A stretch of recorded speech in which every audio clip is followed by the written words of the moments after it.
গতকাল রাতে আমরা বেরিয়েছি কলকাতা থেকে। আজকে সকালে এসে পৌঁছেছি ফারাক্কায়। ফারাক্কা ব্রিজটি আমরা এখনো ক্রস করিনি। ব্রিজের এপাশে পথের সাথীতে আমরা সকালে থেকেছি। আবার কাল ভোর রাতে আমাদের যাত্রা শুরু হবে।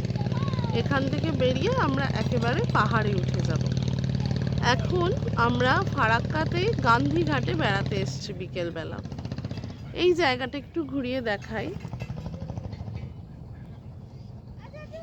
ওইখানে গান্ধীজির একটি মূর্তি এবং আরো কিছু মন্দির আছে, শিব মন্দির, গণেশ মন্দির।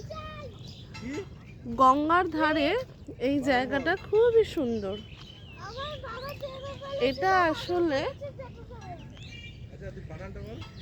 এই যে এইটা গঙ্গা আসছে ওই যে ওই দিক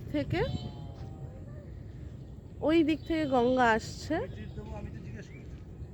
এই হলো ব্যারেজটা দেখা যাচ্ছে। একটু জুম করে দেখাই।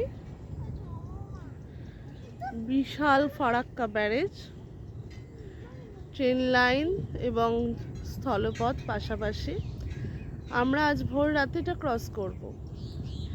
এরই ডান দিক দিয়ে একটা সাইড ক্যানেল বেরিয়ে যাচ্ছে, যেটা টপকে আমরা এখানে এসেছি।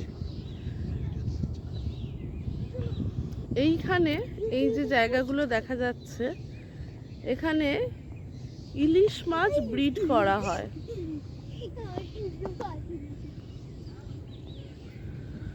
আমরা এখানে বিকেলবেলার কিছু সুন্দর সময় কাটিয়ে ফিরে যাব হোটেলে এবং রেস্ট নিয়ে আজ ভোর রাতে বেরোবো। এই যে সবাই ঠিক আছে।